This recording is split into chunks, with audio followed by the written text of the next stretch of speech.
take the floor, and let the other presenter be close by here so that it's easy to make the transition. And I think I need another mic so that I don't have to come back here. I'll just be calling the names, and the person who follows will be just up here, and we can be able to move faster. So over to you, Fred.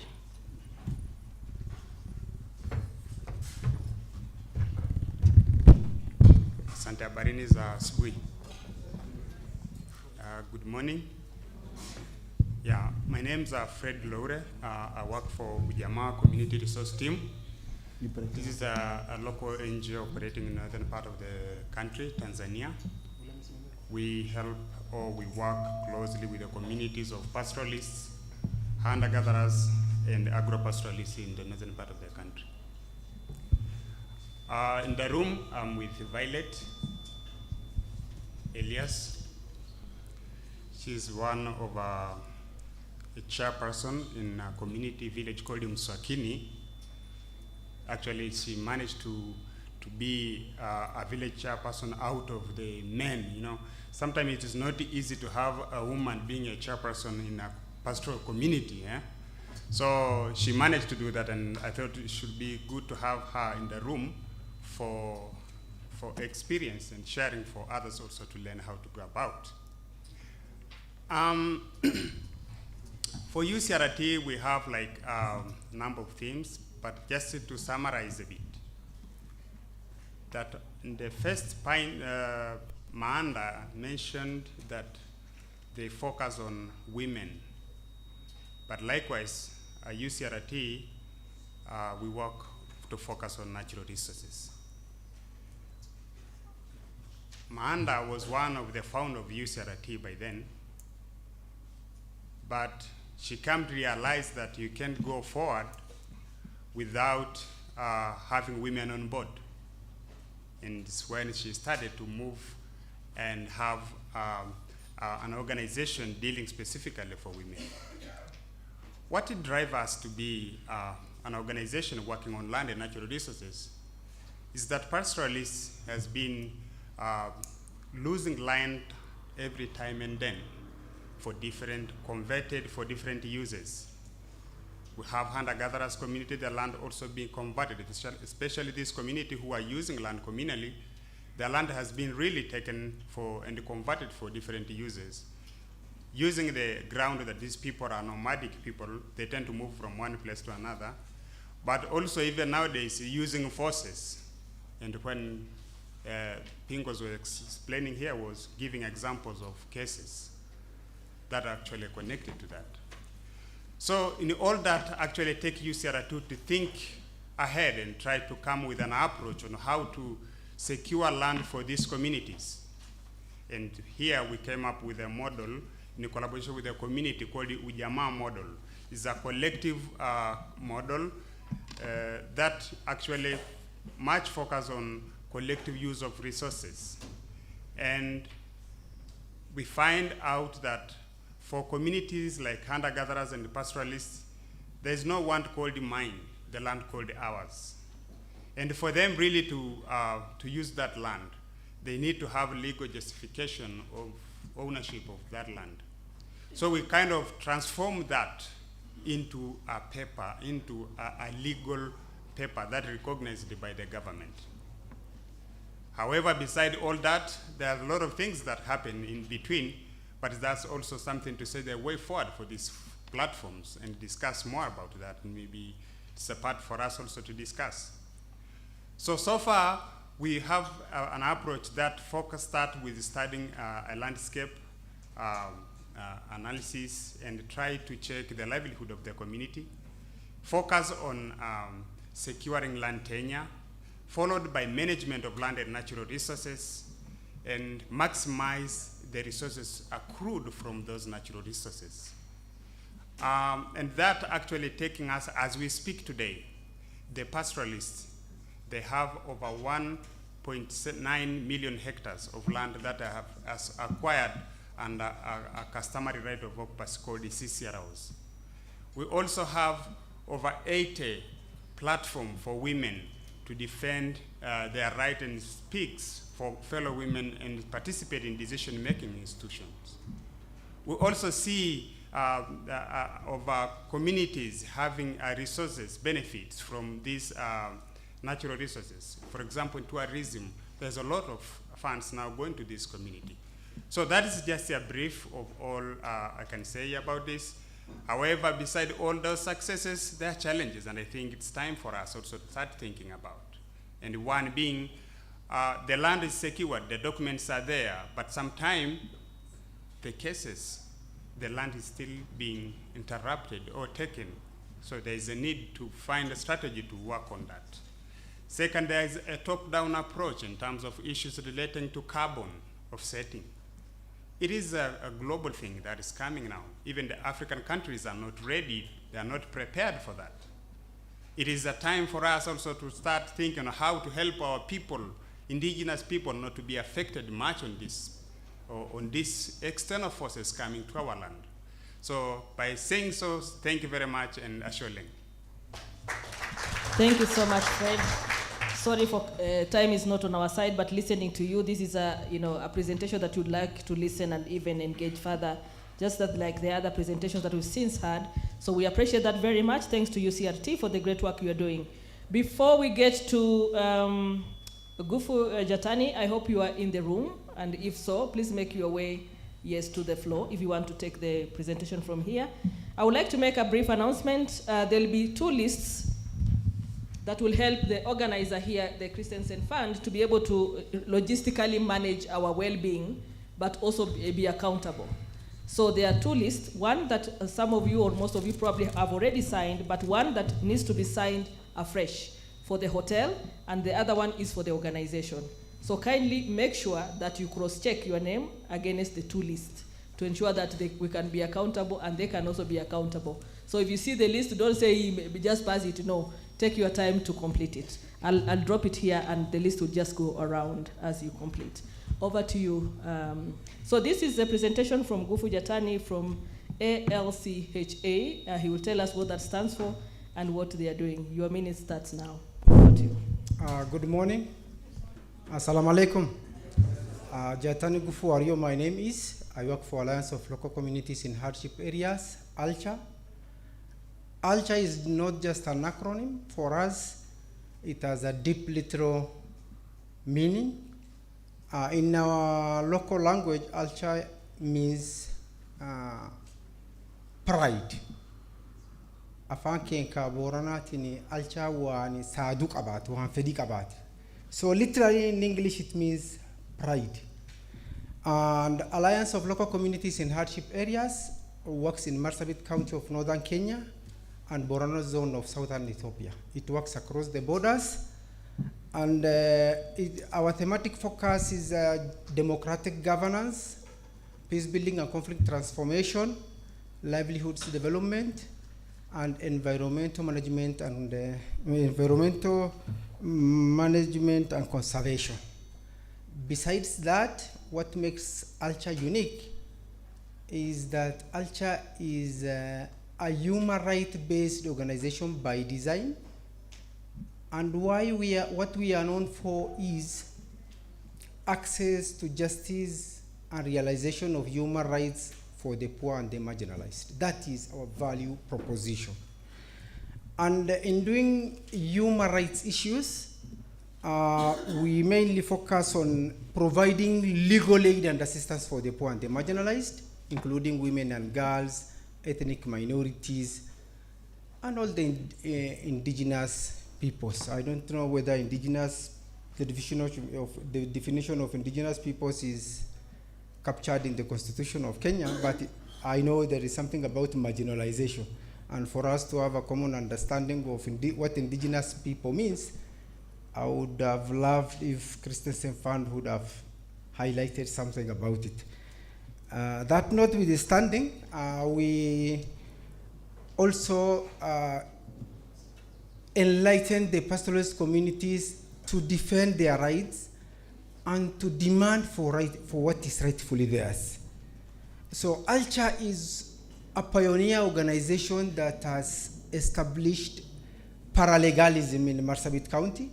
Many organizations have trained, but many paralegal networks are malfunctioning.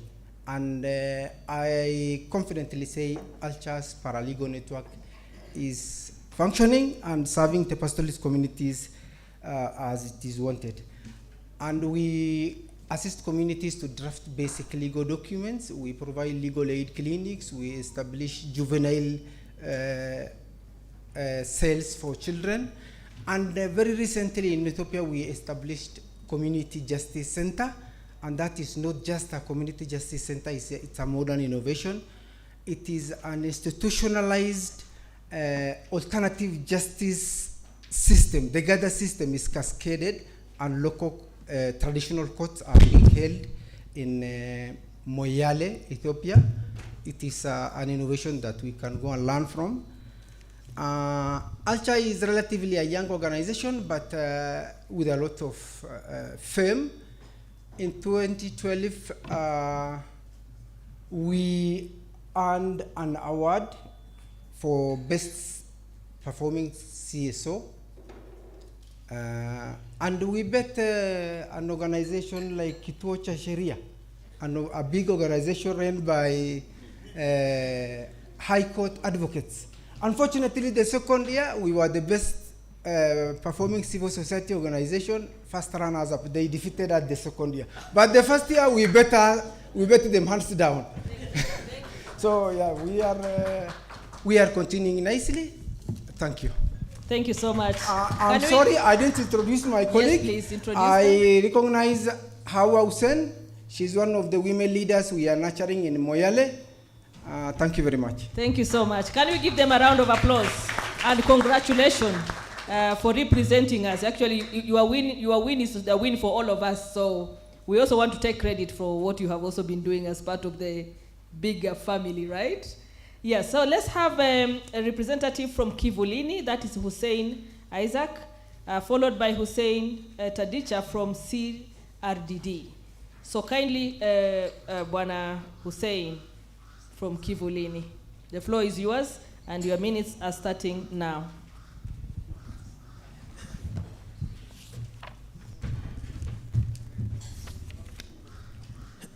Good morning. My name is Hussein, and I would like to introduce my colleague, Mzee Molukulu Galgalo, who this morning we have introduced. I also want to thank TCF for organizing this meeting here and to welcome all our brothers and sisters from our neighboring countries.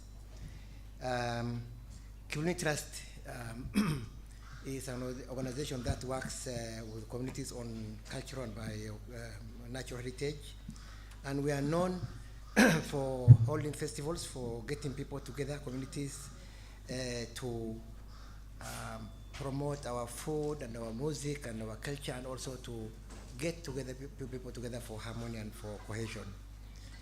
But I want to start by asking a question about this self-determination. Yeah, indigenous people striving for self-determination. That's very, very important.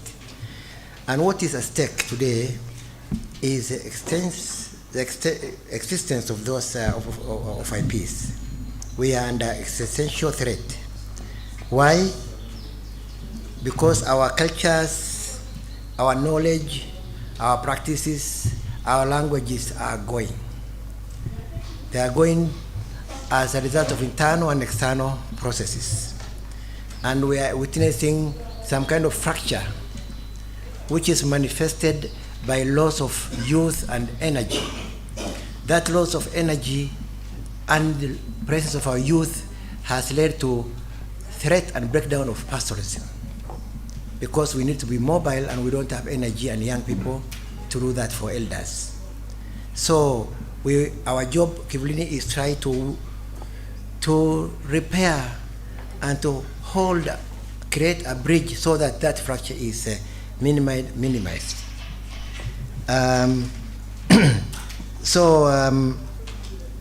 We have our main focus on land laws and land grabbing.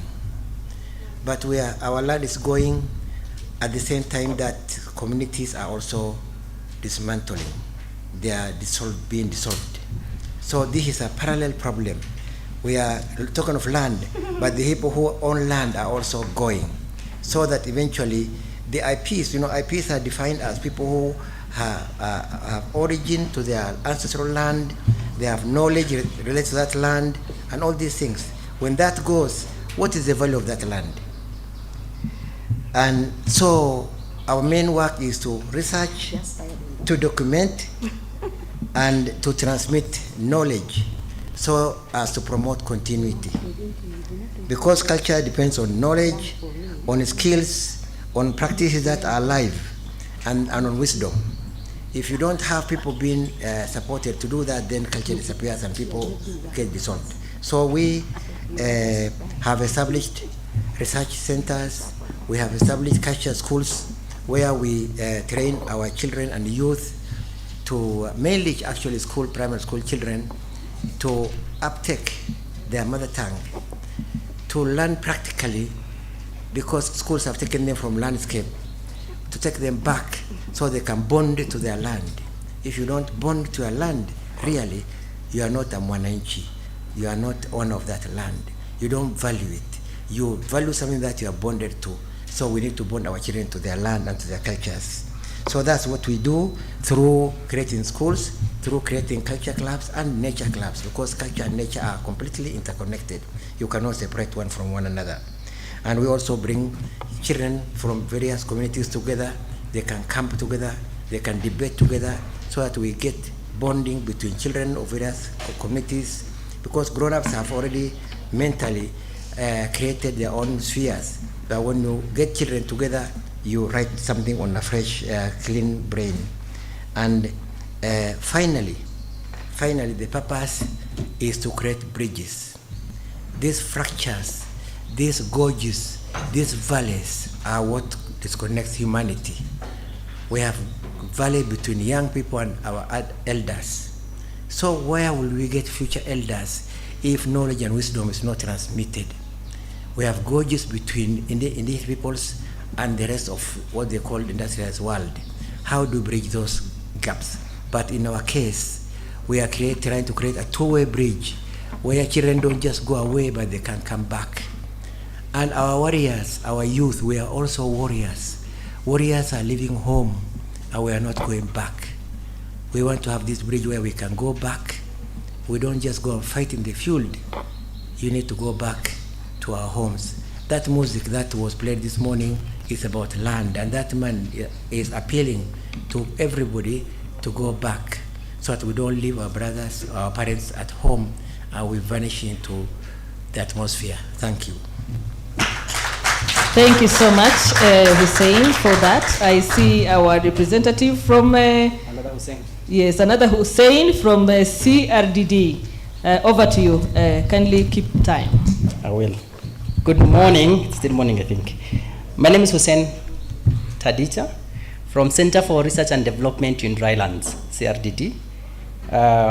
We are based in Marsabit, Northern Kenya, work in Isiolo County as well.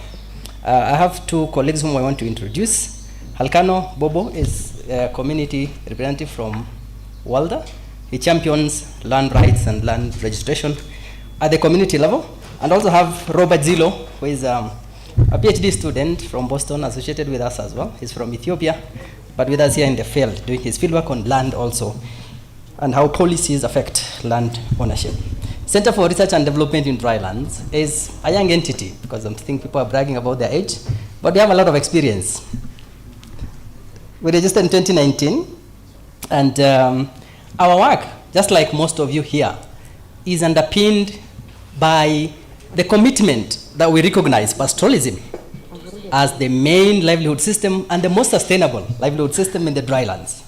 And one unique thing that we do, which might be a bit different from what others do, is that we use research as a means to create better understanding of pastoralism and the issues that affect them. And that is what we use to inform development. And that is where we create value for even partnership with the people in the room in terms of providing evidence that can support our work. And if you look at what has happened, in the drylands over the years, you can see a lot of misguided, I will say, or misconceived initiatives were based on knowledge systems that were not accurate, that were biased against our people, our practices, and our lands.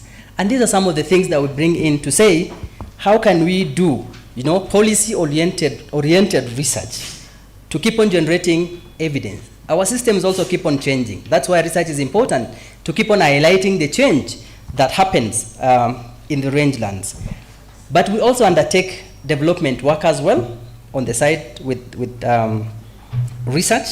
And we do also support skills development as well as doing policy advocacy. And when I say skills development, we of course work with communities and do capacity building at the community level. But we go a bit higher. We train students. We have, in association of course with others who I will mention, we train masters and PhD students, who Roba is one of them who is affiliated with us, but we have a number of them. And one other unique element is within research, the approach that we use is that which puts people at the center.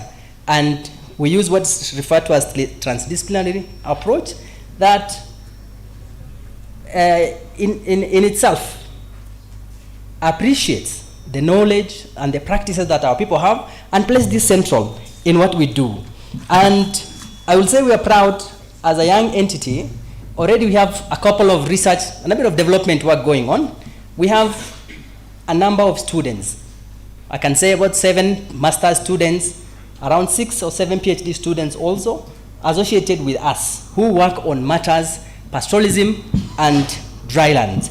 And we do this in partnership, of course. And quite a number of people in this room.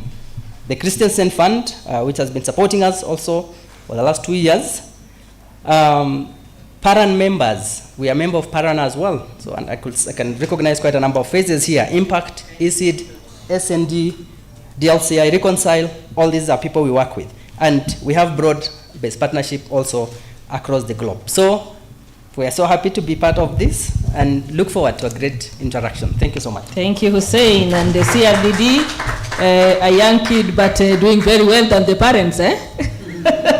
Thank you so much. Now we have the honor of asking our colleague from Turkana, the Friends of Lake Turkana, that's Ekal, to come forward and share her brief. She'll be followed by Jaldesa not Jaldesa, but Jane Mariwas from Samburu Women Trust. Ladies, if you are here, kindly take the floor and let's observe time. If you want to speak from there, you can also use the mic.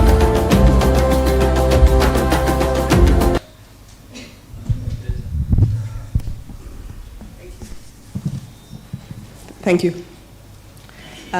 First, I'd like to introduce not only a colleague, but an old friend who we started the struggle with, Makambo Lotorobo.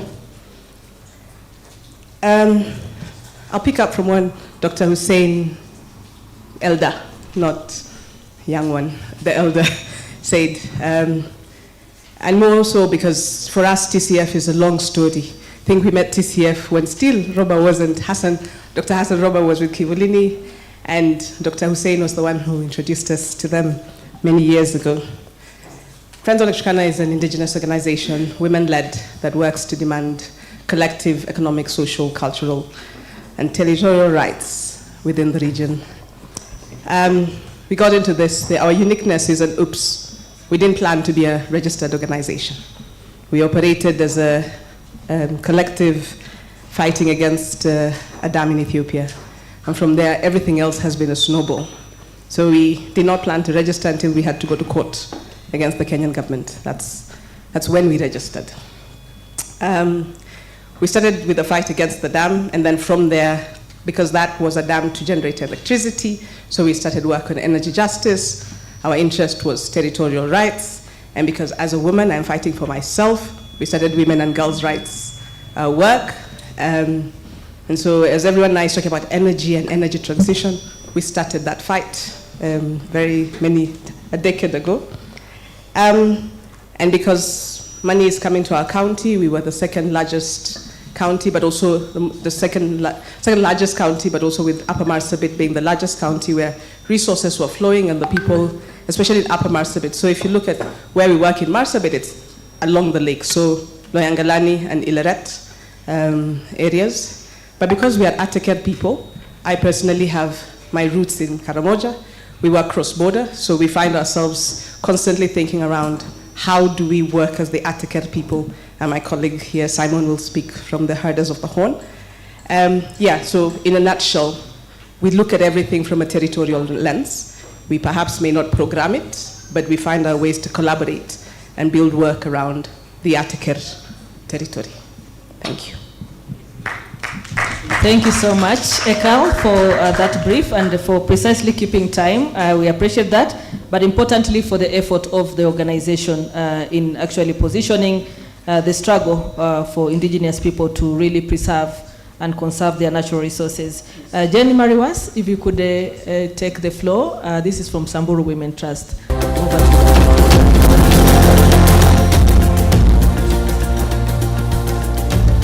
Okay, you'll be represented by someone else.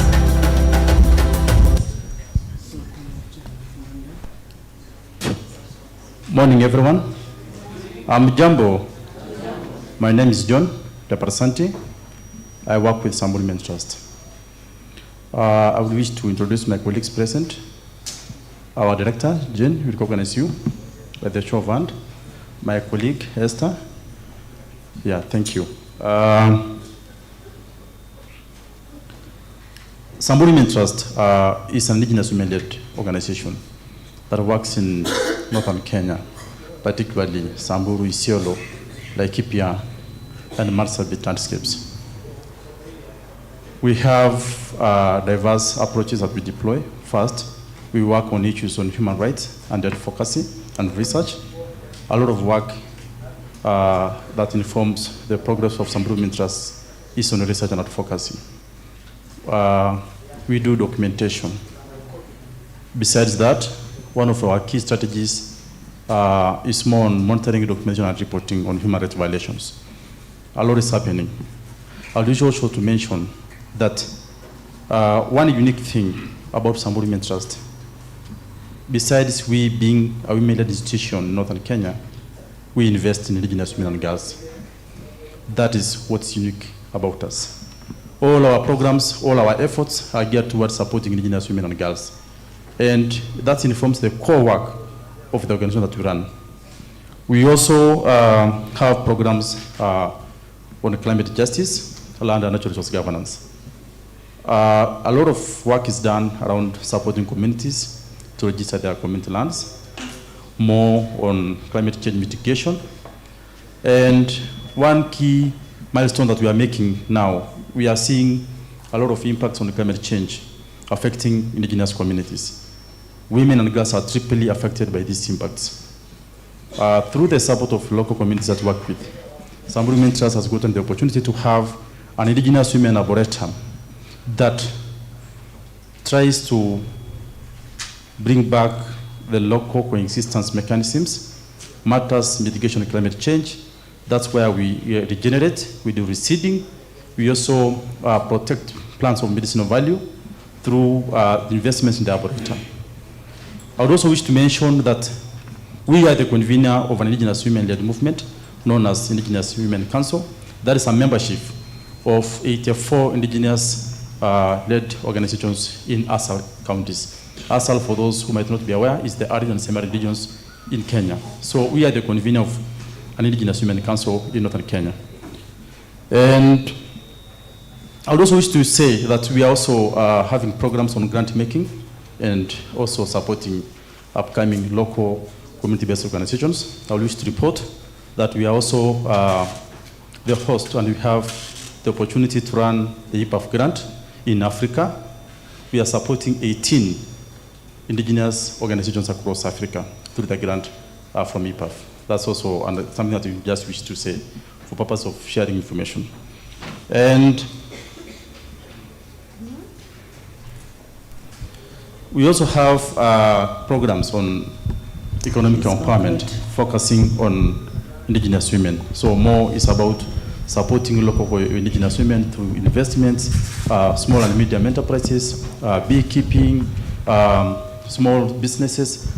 And this is what involves alternatives to providing the mechanisms to mitigate climate change. we are hardly hit by climate change all the time. So we also try to explore other alternatives besides normal approaches. So thank you so much. Asanteni sana. Karibu na nyuki. Asante sana for that presentation. Indeed, Samburu Women Trust is a respectable entity in this space, and their contribution is significantly and well recognized. So, before I call the next speaker, I would like to request the following people to step out, and they will be meeting colleagues who will be waiting for them outside for further direction. Manda, Olekaunga, Jarson, and Ekao, kindly step out for a briefing, and we will be guided. Our next presenter will be Katelo Guyo from PISP. You'll share with us more about what this stands for and what you do. If you can identify yourself, you'd like to take the floor, please come over. Karibu sana. Mpatieni makofi as we recognize the others that have already made their presentation. We have to keep our energy high. Indigenous people don't get tired that easily, right? Yes, karibu sana, and the time starts now. As you've heard, my name is Katelo Guyo, representing Pastoralist Integrated Support Program, a local NGO, in short, PISP. PISP is one of the oldest NGOs in this region, established way back in 1996. Of course, with time it has evolved in the programs that it has been running as the need also changes, but still our core focus is in areas of WASH, because that is initially how we started, because of water scarcity, especially in the Greater Marsabit, and mostly in areas of rainwater harvesting. That is where we have the niche, and still is our area of interest. We also have health and nutrition programs, which is mostly on advocacy. And then on livelihoods, also we are strong on also livelihoods, especially now with climate change adaptation as the focus and resilience building for the pastoral communities through diversification of their sources of livelihood. And we are currently going into smart agriculture, that is dryland farming, in terms of small scale production of vegetables, keeping poultry and all that, through supporting especially with focus with women groups. Another area of our interest is education. PISP has been conducting, supporting educational programs. And of course, also this has been changing, initially with infrastructure, but with time now more on advocacy and a little bit of scholarship support to needy students.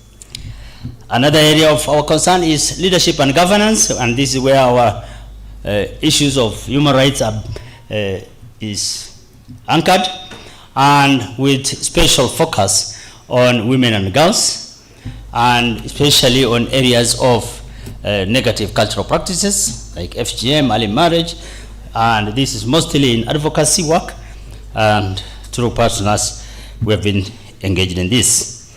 And another area of focus is peace building and conflict resolution, because we have felt this other development and humanitarian projects that we undertake cannot operate or cannot be undertaken without an area, our areas being secure, and also our people living in harmony.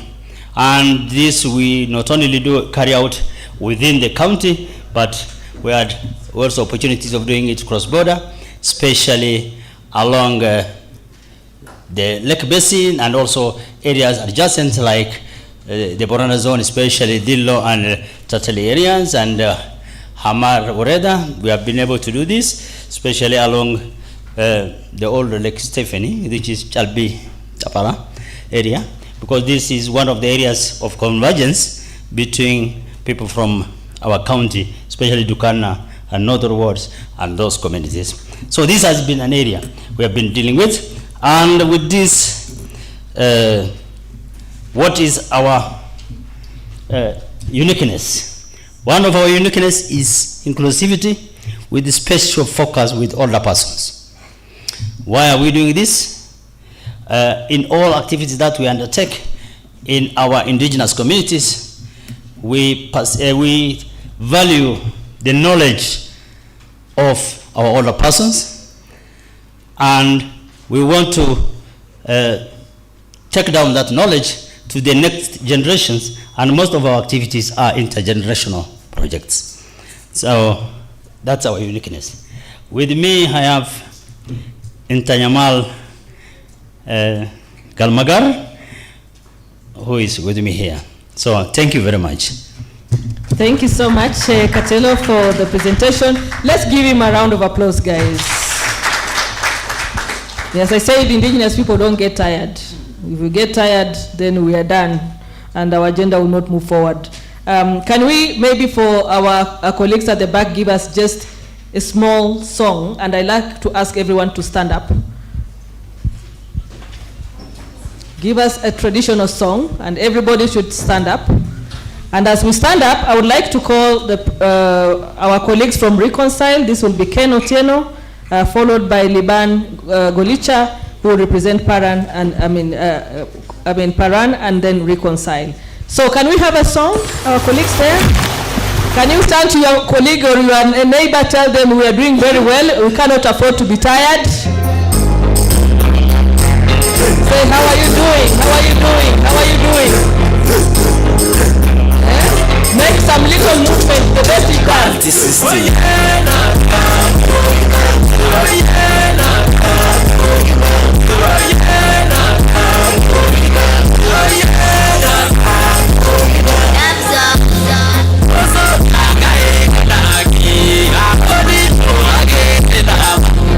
I want to see those smiles. I want to see dancing, right?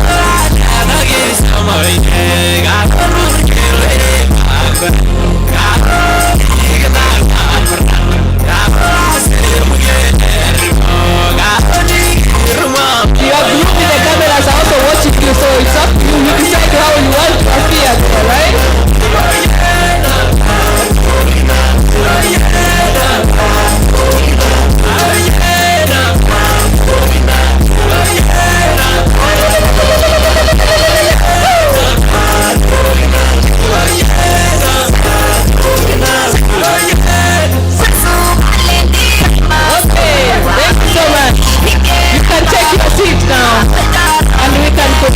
Thank you so much.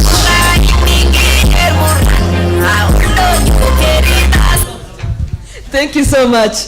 That was a pretty warming, and also calls us into our own identity, that indigenous people will like songs and dancing. And I think probably sometimes if we don't get a bit of it, we can also be gloomy, right?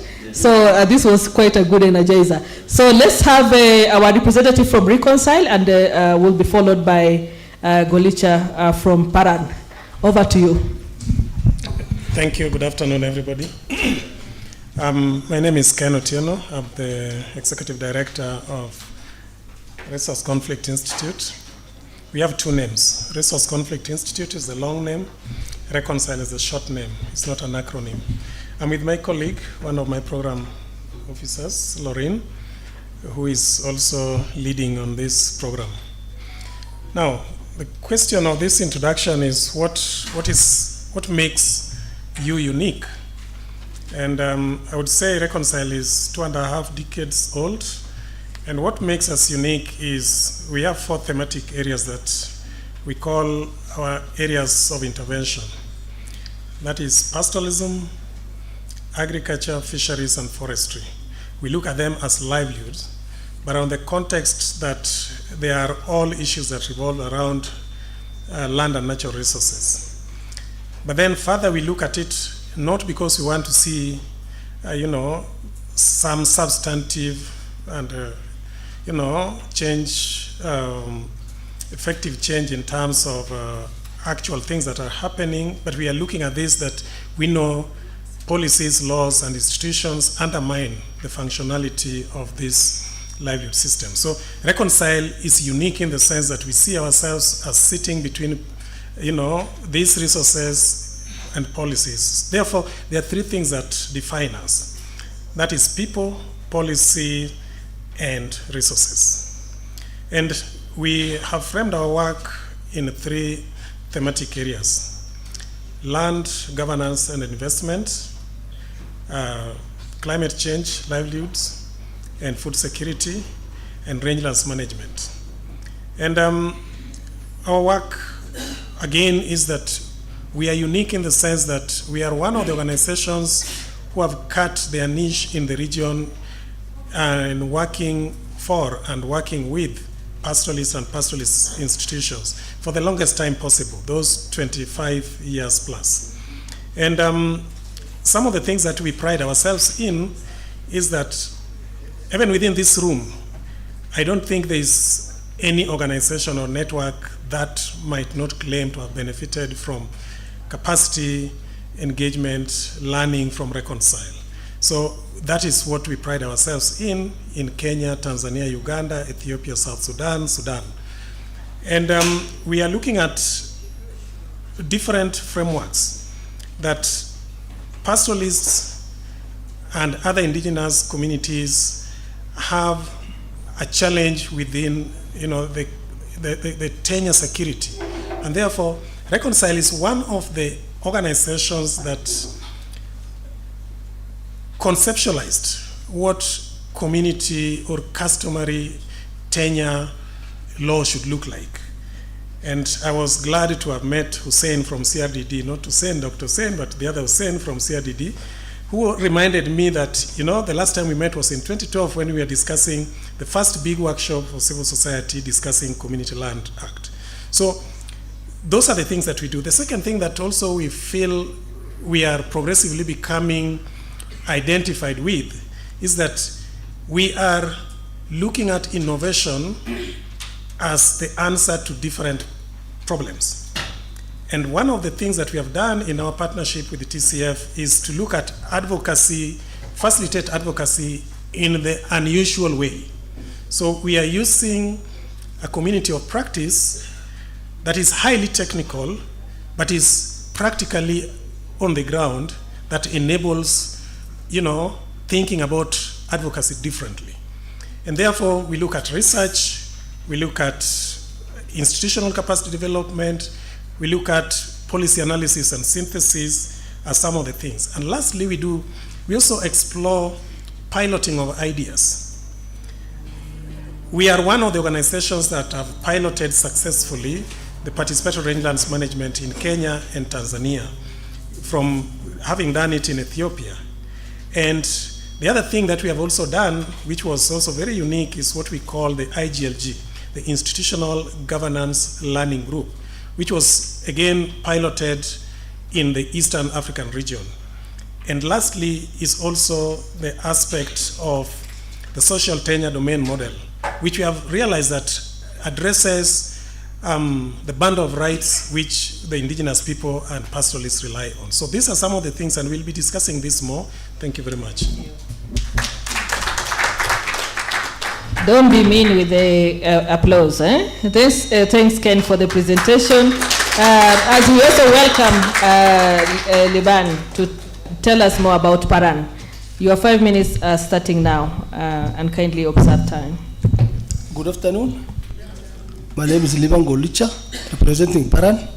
India, I am with Madam Kandie, the chair lady of Advisory Council. And we have some other members who are here in different capacities. I think there's Dida from ISID, who is also a member of Advisory Council. There's also our Secretary General, Ole Kaunga, who is outside. And we also have Dr. Hussein, who is also a member of Advisory Council. And there's also Margaret from PPI. And we also have some members, Samburu Trust, Pastoralist Women for Health and Education, and CRDD. Those are our member organizations. Paran stands for Pastoralist Alliance for Resilience and Adaptation Across Nations. It's an acronym. And beside that is also a Maasai word, which means mutual sharing and support.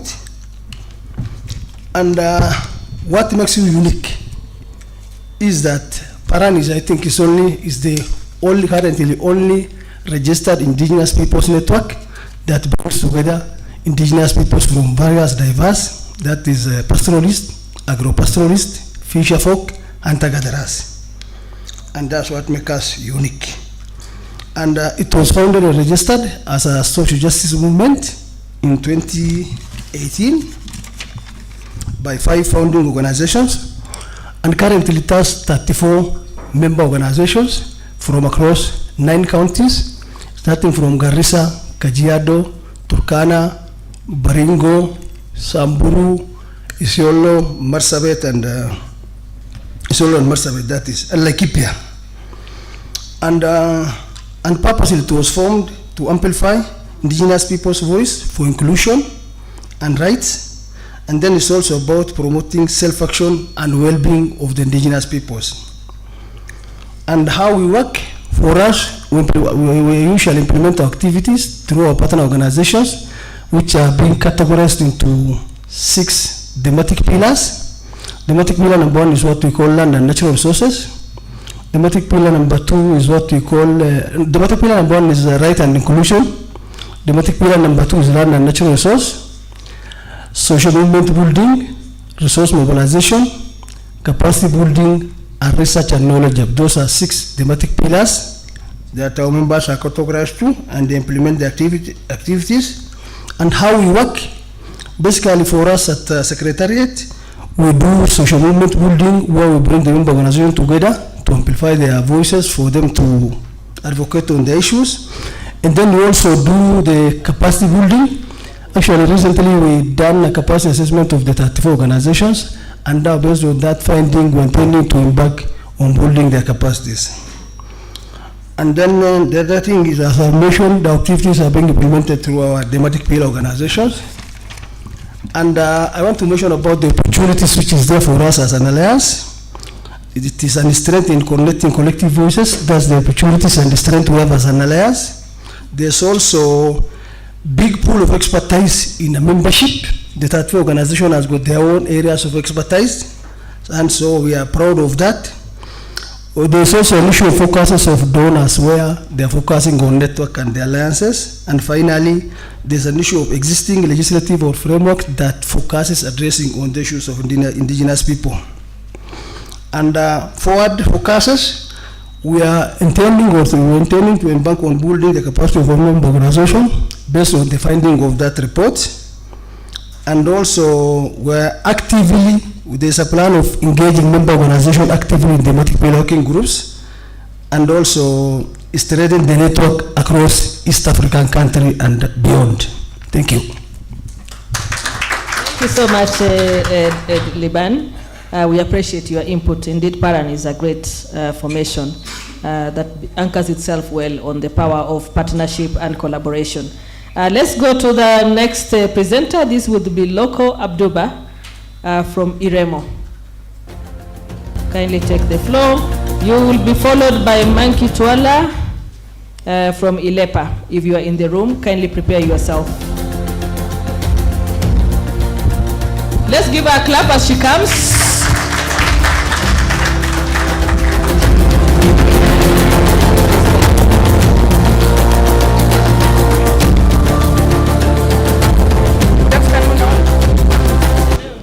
I am Loho Abduba Umuro, representing Indigenous Resource Management Organization, IREMO, working in Marsabit in northern Kenya.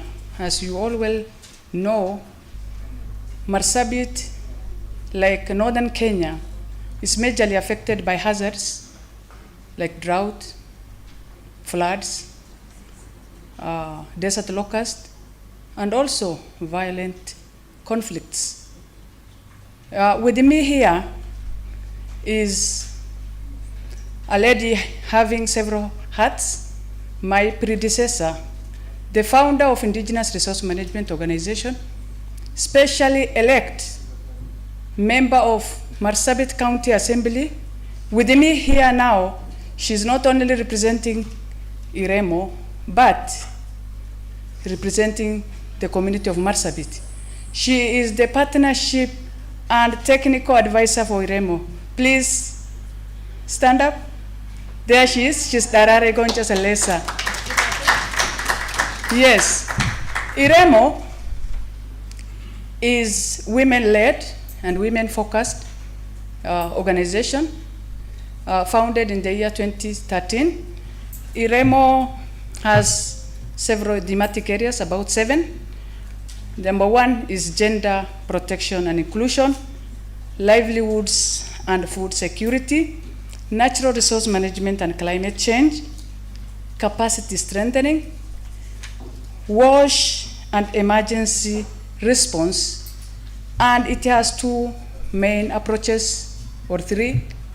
We have community managed disaster risk reduction, supporting community-led response, and also right-based approach. We have a hybrid one where we bring community managed disaster risk reduction merged with supporting community-led response, where communities spearhead their issues. Community-led response means we don't just bring things on the ground to them. It is bottom-up aspect. The achievements so far made. We have supported 53 community projects to be resilient to effect of climate change. Here, I mean, the community we really support are of Kargi and Maikona ward of Marsabit County, where fodder production is one community project that we have supported, where women have been supported not to go far distance to look for fodder, and also having fresh fodder. Remember, we suffered a very long, prolonged season of drought, where women, when they felt they were left back home, men moving, you know, we still practice nomadic pastoralism. When they moved away and they were left with kids, weak animals, they decided to use what was available. They had to ensure the water that was from the boreholes could do fodder production, and from that we've realized right now, as their camels have kidded or they have calved from the drought the first time, not like the goats that have gone now the 3 times, they managed to have their fodder just within their reach. We've done piping of water closer to the villages, food production. Communities that have lived for long doing pastoralism have realized when they were highly hit by climate change that in the soil, actually there is food, and they've started doing farming, and also we've supported that through community-led response. They do it for themselves. They only write proposals and we do microgrants for them. We've also dialogued with the cultural institution. Yes, the men in the house, we appreciate you are the custodian of the culture. You've made us women to be in the private sphere, taking care of us, but we are demanding. We are equally important to be in the public sphere, where my sister Darare sits, representing Marsabit County, not only the women, even our young men and old ones. Yeah, finishing. We have cultures that are very important that have taken care of us, but we have retrogressive cultures that as IREMO, we have penetrated the Nabo, the Ya, and we are in dialogue, and soon we shall declare, number 1 thing, child marriage reduction, by them declaring that our girls will be married when they are of age, 18 years and above.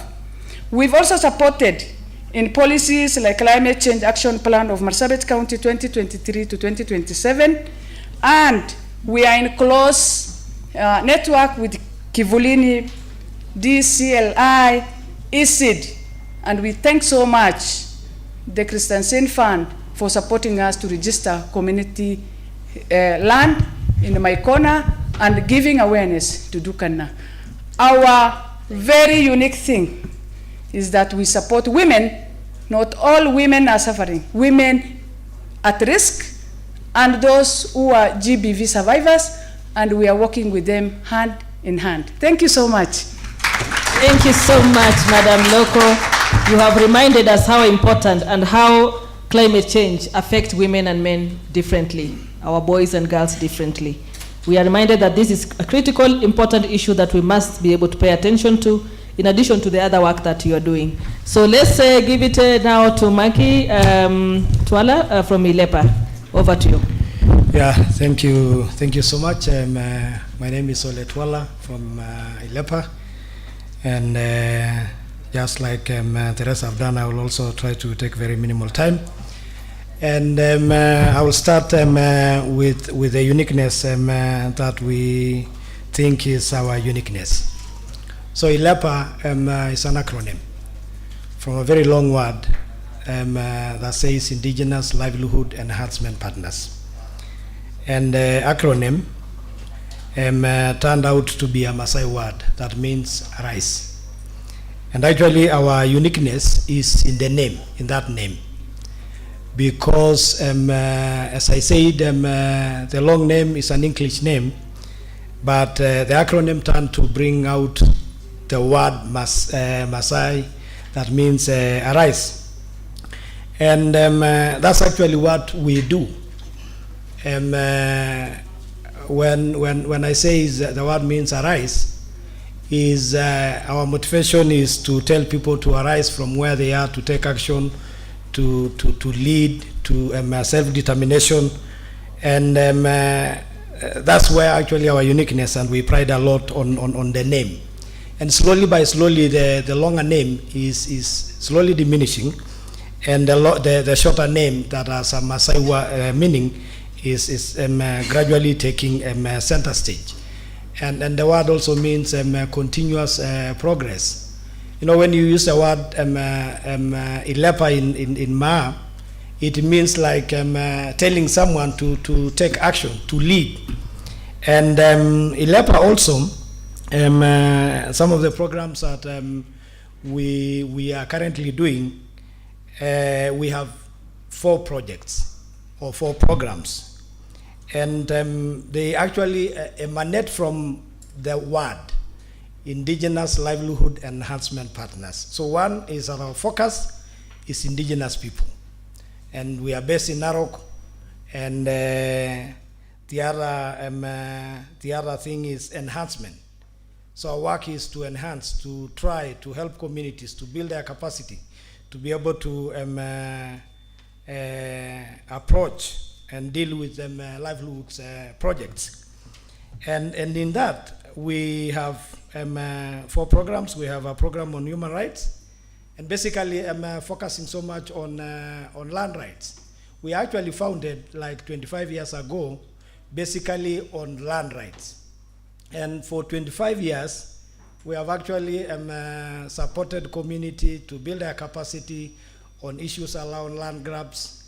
And for the last, for 3 years ago, we actually got a very positive court ruling that actually gave the community back the land that has been a struggle for many years. And then the other uniqueness that is also a project that we do is research and documentation. We do a lot of focus on documenting indigenous people knowledge, documenting matters around indigenous people. One of the things that we have realized as an institution is anything that is not documented is a reality, does not exist. And we know slowly by slowly is that young people from our communities are losing the language, and we want to document that for them. And then the other project that we also currently taking is livelihood support. I have said it from the name, it's indigenous people livelihoods, enhancing livelihoods. So we do projects around education, around water, on communities that we are targeting. And then the other one is also around environment and climate change. I should not really belabor so much that the main issue that we have now is climate change. And informed by the research and documentation project that we do, we actually try to endeavor to address matters around climate change from the indigenous perspective. And with me is a colleague of mine and a community representative by the name Cecilia Kiok, and she can wave us. And she comes from one of the communities that we are supporting called Majimoto.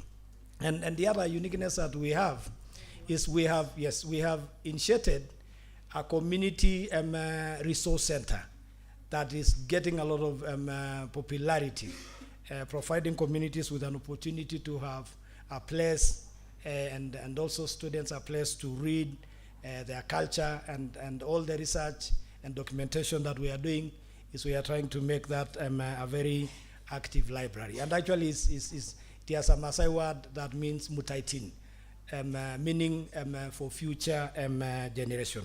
So basically I think that's what we do as an institution, and we are also very grateful for the opportunity to participate in this. And thank you so much for listening. Thank you very much, Mr. Twala.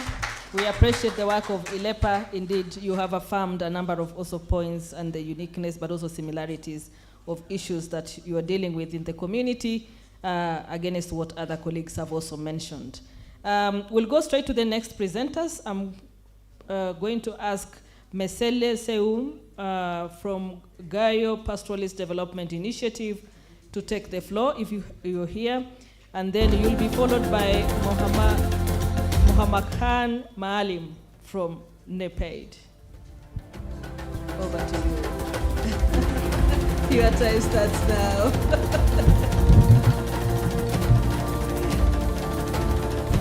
Good afternoon. Thank you very much. My name is Jaldes Wako. With me, Mr. Mesele Seum is there.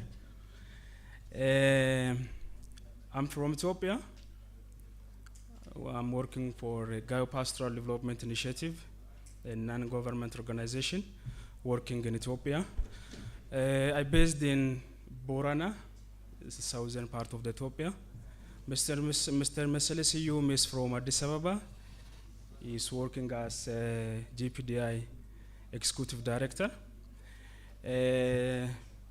GPDI is, a short name, Gayo Pastoral Development Initiative.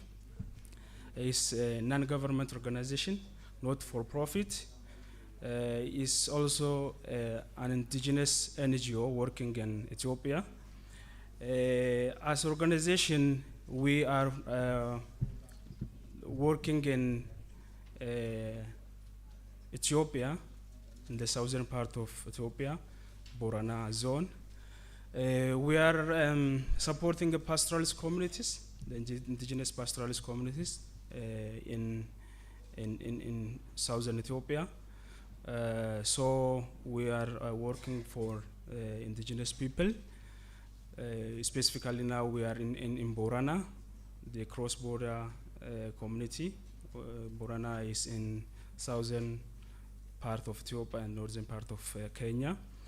As organization, we focus on different thematic programs, especially natural resource management and its governance. In natural resource management, we support the indigenous way of conserving natural resource in pastoralist community.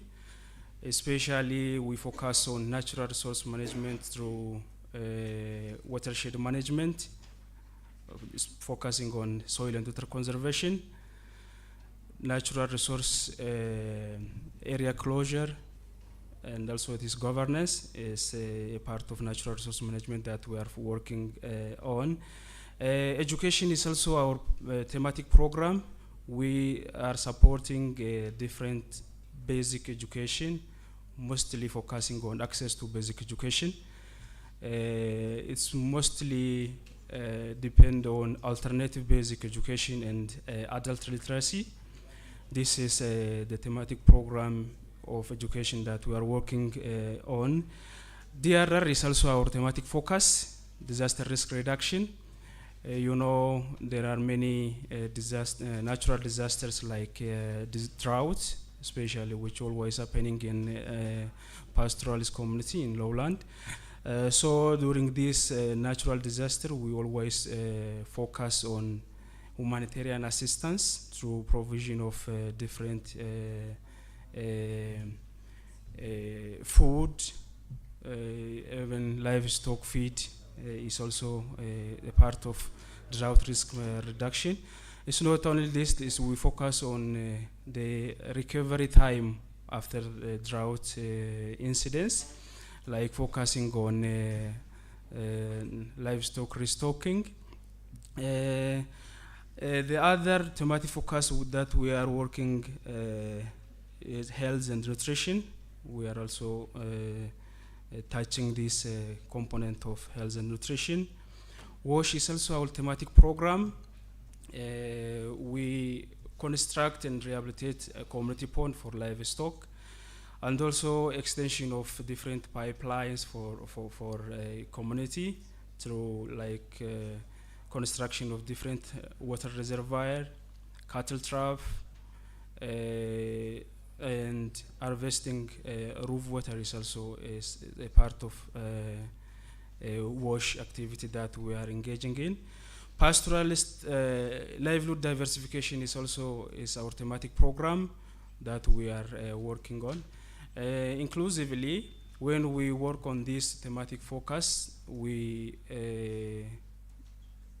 also work on different cross-cutting issues like women and youth empowerment, mainstreaming of disability, child protection, HIV, and other cross-cutting issues in our program. So the last program maybe that I want to introduce to you is like maybe the uniqueness that our organization is working is promotion of indigenous people's culture. Yeah, you know, in Ethiopia, we are the only organization who are working on promotion of indigenous people's culture, that funded by the Christensen Fund. So we are very grateful. Thank you very much. Thank you so much, Jaldes, for that presentation. Mohammed Mahamakhan Malim, kindly. Sorry for pronouncing your name maybe incorrectly.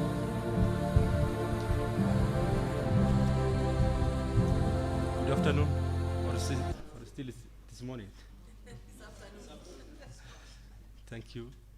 My name is Abdullah Ahmed. Mohammed Khan is just a nickname, but I wrote the nickname, sorry for the inconvenience. I thank the Christian Foundation for this meaningful meeting. I also welcome our colleagues from neighboring countries. Welcome to Kenya. I feel obliged to welcome them as far as I'm native of Kenya. I work for NEP-AID organization, Northeastern Province, AID, based in Wajir County. In particular, mainly work in Elas constituency. The area borders with Ethiopia, and you all know southern Ethiopia, mainly there's a stability there. The organization main goal is to empower community to meaningfully respond to issues of peace, security, natural resource management, and climate change.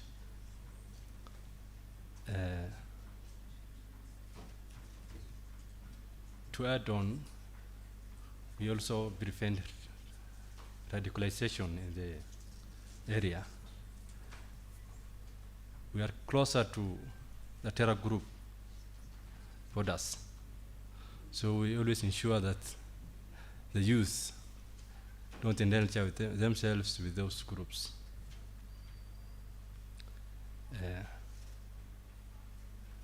Without forgetting, my colleague here is Obah Abdillah.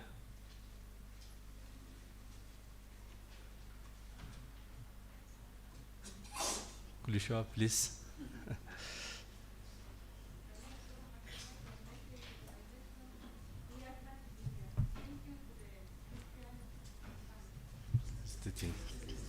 Christensen Foundation. Sorry. With that, I wish all of you the best. So maybe I will get longer minutes to say more another time. Thank you so much. Let's give him a round of applause for sharing with us what they are doing. We appreciate that very much. Let's go to our next presenter. This will be Jaso Moku from DLCI. And I think with your permission, I'm extending the time. According to our program, we're supposed to be taking a lunch. But I would want to request that we extend a little bit, maybe with 30 minutes to get us to 1 o'clock. By virtue of having been fed well during break time. But in the event you need a health break, feel free to take a little break in and out. We will take our lunch at 1 o'clock. So kindly over to you, Mr. Jaso. Thank you. Good afternoon. Good afternoon. Let me start with I've been introduced several times by the partners. You can see how we work on all sides. I want to introduce two people. One is the chair of my board, Dr. Guyo, is in the house. We came, and then Bilach, one of our program manager. Of course, ESID, we worked with them. They have already been introduced. FCDC, Abdurrahman has already introduced us. We work very closely. And CRDD. And plus, why is it so? We work in a very unique way. One way, we work with everybody. We work with government. We work with civil society organizations, we work with communities, we work with private sector. So our partnership covers every other person in the landscape. And the politician. I manage politician. So one of my key jobs is to manage politician. I take care of now 102 members of parliament in the House, in the National Assembly. It's a very hard job, but I've been doing it for the last 8 years. It's been working. Before, DLCI's work is around policy. We work on policy improvement and make it friendly to indigenous people. We are mainly focusing on the pastoralists. And our work covers the region, mainly in Kenya, 15 counties, where you have elected members of parliament to the National Assembly, about 19 senators and 83 members of parliament. That includes the women parliamentarian, 25 of them. I want to, we work around not only making the policies friendly, but we also follow up those policies to ensure that they are implemented and make it useful. One of the unique thing that we are known for is, as Abdurrahman said, our policy work is, our advocacy work is blended in government. We, like, for example, we work with the government. So we do a lot of connection. After you shout and you really finish shouting and you want to talk to them, we can help you connect with them, sit down with them, and now make some reasoning into their head. DLCI is able to provide that platform. We can connect you to the politicians, sit down with them in terms of policy work. On average, in a parliamentary term, we work around between 10 to 15 policy areas, whether it's legislation, whether it's mainly at national policy, and also regional. We work very closely also with other government entities at regional level, like IGAD. For example, one of the policy areas we are working on is the IGAD protocol on transhumans, which we have just had ratified, signed by the CS, and it's coming to the parliament. We are waiting for it to have it debated after the CSs have been vetted. Some of the policy work we have done with members of parliament in the past was the Act on National Drought Management, Community Land Act, the famous one we are all working on. We have been working with FCDC for the last 2 parliamentary terms on getting a board on livestock marketing in place. back and forth, and we're still working on it. And currently we are working on livestock bill, a consolidated livestock bill, bringing all the bills or all the issues under livestock under one law so that it can be easily managed. We're also working on another law which is ending what we are calling ending cattle rustling and compensation, so that when you are innocently injured or killed, the government should take responsibility for the failure and pay you for that damage. And it's being sponsored by members of PPG. We work on 3 key thematic areas beside the policy, other thematic areas. One is on natural resource management, and specifically focusing on community land. Just like Abdurrahman has said, we support communities working with the county government and members of parliament, politicians, to ensure that trust lands are registered. Trust land is the biggest land area in Kenya. And we're working with all partners, including private sector, with government, NGOs, and everybody to really have the community secure their land. We are trying to interest the private sector now to put money through maybe civil society or directly through community institutions so that the land, this land can be secure. In terms of a minute, we also organize Leadership Summit. This year we are going to organize another summit like the one we did in 2019. I think some of you participated. Angelei was one of the panelists. And the last one in Garissa and Abbas. And this year we're going to have it in Wajir in November. It's going to look at the world tech policies, stock of all the policies since Kenya got independence, and which policies which are for the dryland areas. Take a stock and look at the funding. Why is it not funded? How much funding has gone there? As I conclude, I want to say 3 things on innovation. One is that around community institutional transformation, we're trying to anchor community land management committee as the future structure for all management of community platform, for especially to organize pastoralists and also be able to develop community voice. We'll be building development initiatives around community land management committees because they will be legally recognized after land is being. The other one is a big question we have around green energy and clean energy. I want to ask you this question. One is, in northern Kenya we have abundant sun. Why are our houses on iron sheet? Why are they on iron sheet? If you remove all the iron sheet and put solar panels, which are sheets that cover our houses, I guarantee you KPLC, Kenya Power and Lighting will come, because we have supplies, we'll supply energy more than any other generator, whether it's water, whether it is wind, we'll be able to generate enough power. The last one we were working on as a major issue is changing the narrative. We don't want anybody to call cattle theft, cattle rustling. You must call it what it is. It's a robbery with violence, and it must stop. And it's not a cultural practice, because I think people have lost assets that they've worked for, and government is doing nothing about it because we are calling it cattle rustling. It's not cattle rustling, it's livestock theft, and people are robbed during the day by guns, and government is sleeping on the job. We are going to push that very hard.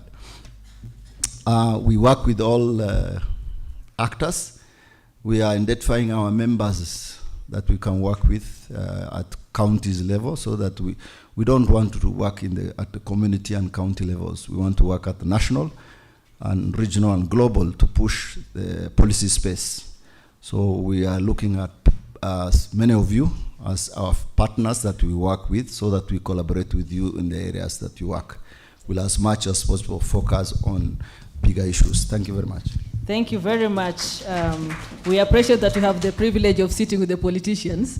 You may have the characteristics of the same politicians, but you've been able to manage them for our interest, and please continue doing that and creating the space for them also to influence, for us to be able to influence the policies at that level. So thank you so much for your work and your contribution to make our voices count, but importantly to anchor our demands in the law, because that also gives us a better opportunity to even do advocacy for the changes that we want. I would like to call to have 3 more presentations before we break for lunch. And I said, as indigenous people, we don't get tired, right? We don't do what? We don't get tired. And this is day 1. We have 2 more days to go. So let me ask Noor Abdikadir from HODI to come over. Noor will be followed by Nuria Golo from Muwadu, and lastly will be Ole Kaunga, our colleague and the celebrated impactor, because they know they sit squarely in this space. Ole Kaunga will be the final presenter. Noor Abdikadir, where are you? Would you like to take from there? Yes, please proceed.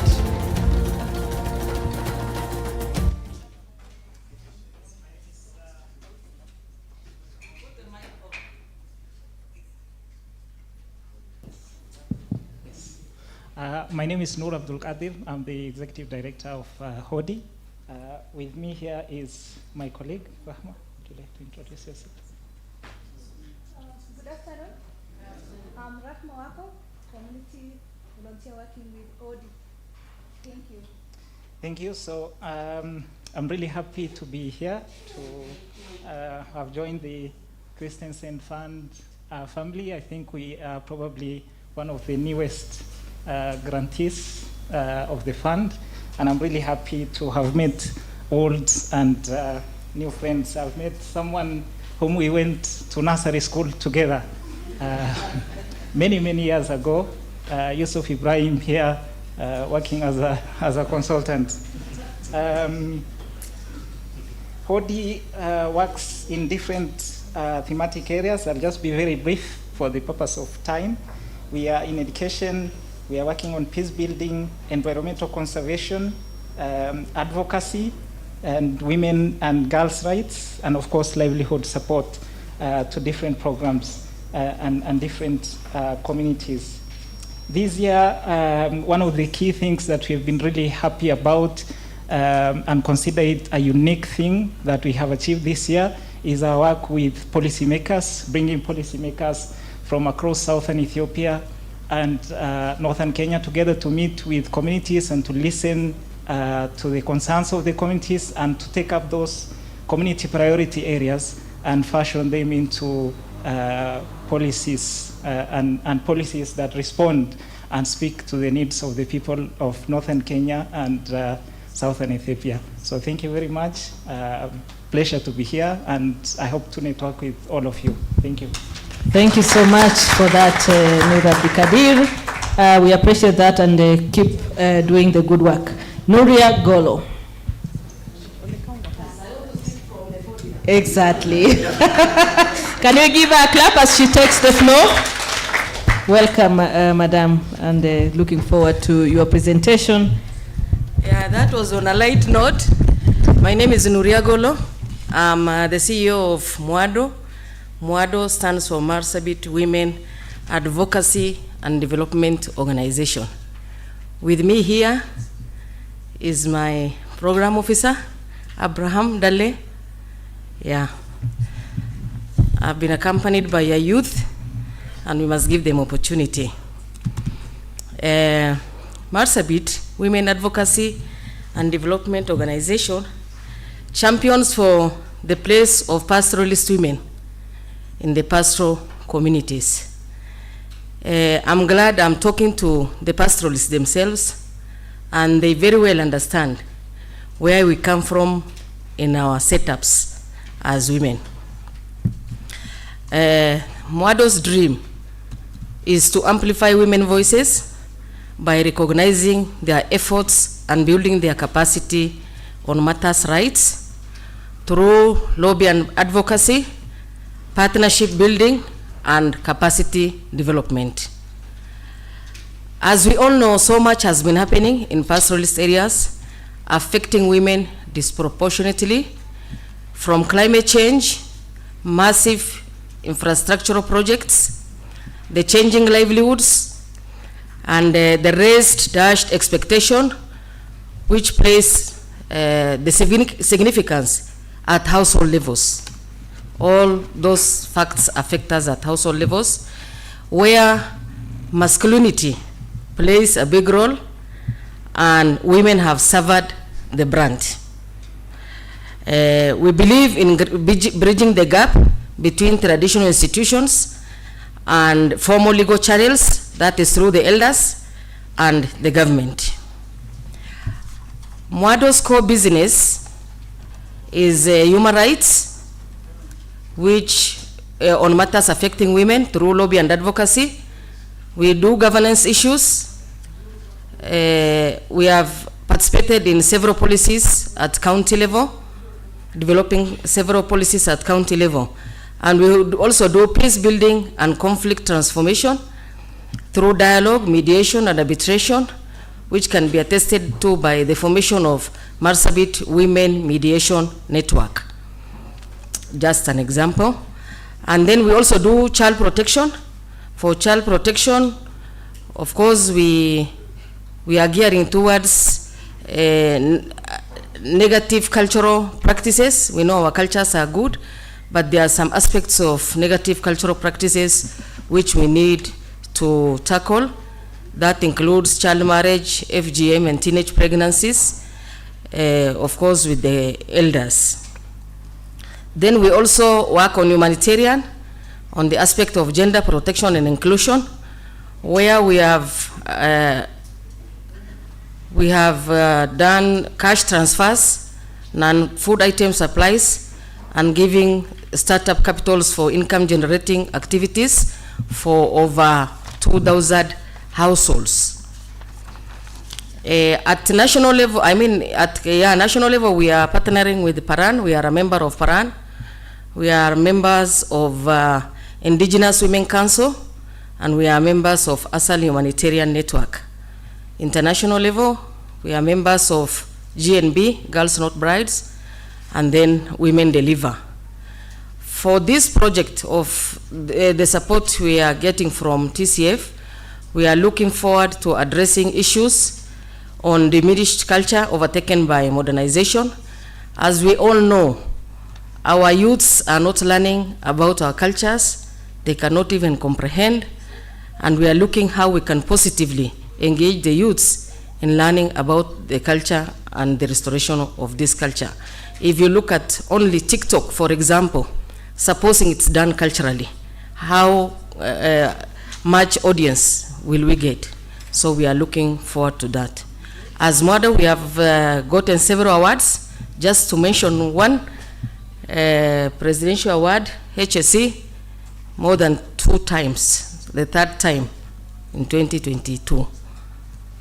With those few remarks, I say thank you. Thank you so much. Thank you for keeping time, but congratulations again for the good work you are doing, certainly touching lives of our children, but also the community at large. Last but not least, and not the last one in terms of the presenters, but at least for this particular session, we are asking Ole Kaunga from Impact to take the floor and make his a contribution, and thereafter we will be able to agree on what next. Thank you very much, and good afternoon. Hopefully we'll have time to listen. With my colleagues, Karim, Women Inclusion and Financial Development, and Elijah, Community Land Protection. What's unique about Impact? We started as a youth movement when I was 22 years old, and we want to take the organization back to the youth. So out of our 65 staff, 80% are youth. So, and same to our board, we have a relatively young board. And how do we work? We believe in shared roles, shared partnership, collective rights.